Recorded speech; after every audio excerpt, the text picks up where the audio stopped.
sekarang ini. Dan 10 tahun, 20 tahun yang akan datang. Kalian punya tantangan lebih berat ke depan. Kalian punya masalah dan lebih rumit di masa yang akan datang. Makanya benteng pertahanan satu-satunya ada di mana? Ada di masa. Nabi merubah Mekah dan Madinah dari bangsa jahiliyah menjadi mulia dengan titik pertama membangun Masjid Kuba, dan Masjid Kuba itu melahirkan anak-anak masjid yang ada katong rasakan sampai hari ini. Kalau di pendeta, coba Anda perhatikan pendeta. Pendeta itu mereka punya itu rekrutmen itu luar biasa itu begitu. Itu yang ketua GPM ke apa barang itu rata-rata dokter semua itu begitu.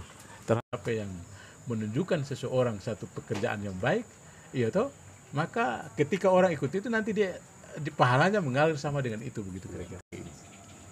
Lalu di samping itu, ketika Anda pastikan Anda mesti jadi imam yang ini, mesti Anda lihat Anda punya kompetensi begitu, gue. Kompetensi itu apa ya?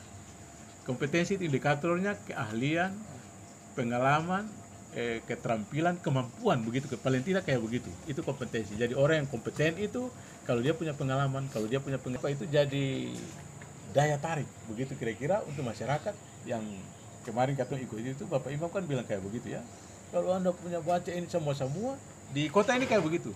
Di samping Anda telaten untuk jadi jamaah yang berdedikasi, yang setia, maksudnya datang terus, tapi juga punya itu tadi, punya kompetensi tadi, dia bisa baca Al-Quran dengan ya.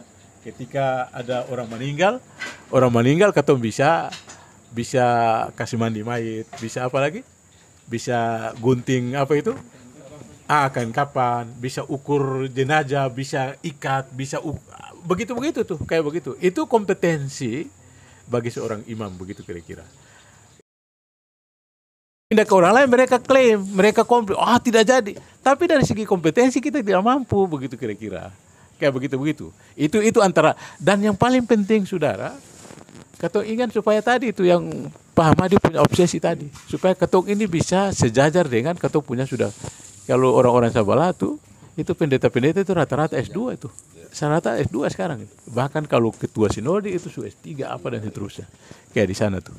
Jadi artinya mereka meng-create atau menggembala umat mereka itu sudah begitu luar biasa dengan ilmu yang mereka miliki begitu.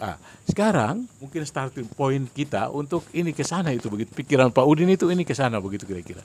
Jadi Anda ini nanti sebagai sebagai tonggak-tonggak yang bisa memberikan harkat dan martabat sebagai imam itu di masyarakat. Kan kita punya prototipe masjid yang luar biasa sudah ada di Indonesia kan. Misalnya ambil saja contoh Joko Karian begitu ya. Ada satu juga di Kalimantan. Yang dulu itu kumuh, orang tidak ada jamaah apa dan seterusnya. Sekarang orang-orang rame-rame untuk hibah dong punya barang-barang di situ.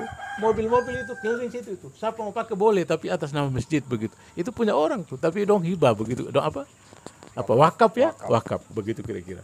Jadi mereka hanya harapkan pahala, tapi fasilitasi orang punya. Di sana itu beras itu dikasih di Kalimantan. Dulu katanya cari orang untuk, karena dia di pemukiman Kristen begitu. Pak baca dia di pemukiman Kristen, jadi dia ambil jamaah pakai ini tuh supaya ada jamaah di situ. Dulu itu kayak musala apa dan itu. Sekarang jadi luar biasa. Mobil penjemput jemaah. Dia mobil untuk jemput. Sekarang ini sudah luar biasa. Dia bisa jadi semua persoalan umat itu diselesaikan di masjid. Terutama masalah ekonomi, masalah finansial itu masjid yang jadi katalisator. Jadi dia sebagai problem solver. Kita berharap ke depan mungkin dengan pikiran-pikiran kayak begini Anda mungkin jadi cikal bakal begitu ya untuk meng-create